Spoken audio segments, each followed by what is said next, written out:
Hello and welcome. My name is Meepolis, they, he, she, and today we are looking at and talking about Cicatrix by Elle, Shivers, a 48-page paperback published by Silver Sprocket in 2022.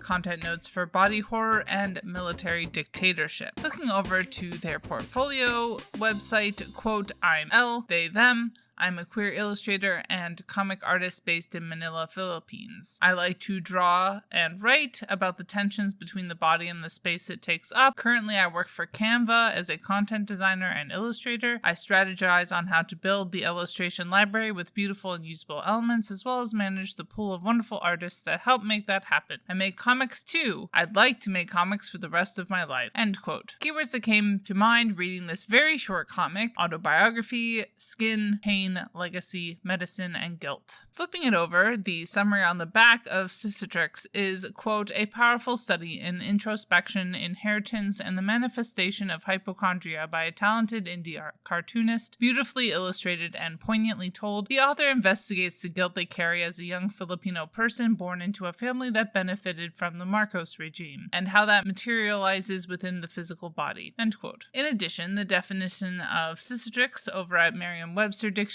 is, quote, 1. A scar resulting from formation and contraction of fibrous tissue in a wound, and 2. A mark resembling a scar, especially when caused by the previous attachment of an organ or part.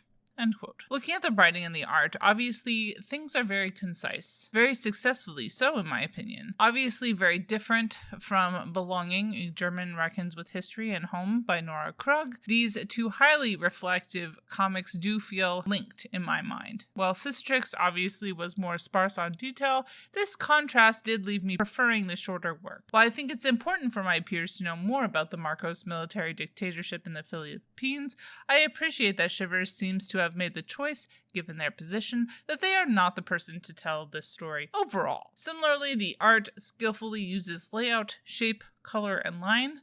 Page layouts felt surprisingly airy and unconstrained. A very concentrated story in terms of race, sexuality, gender, and class. There was still a lot said about these different intersections and the precise spot that Shivers finds themselves in. Of course, it did feel like ability/disability was one of the prime foci of Cicatrix. The circles throughout were an interesting way of perhaps replicating how Shivers' mind is obsessed with physical dysfunction. Concluding, a work that left me with a lot to chew on, both morally and technically. A bit of a masterclass on keeping things compact. 4 stars. Bye y'all, keep reading, and organized and capitalist depression.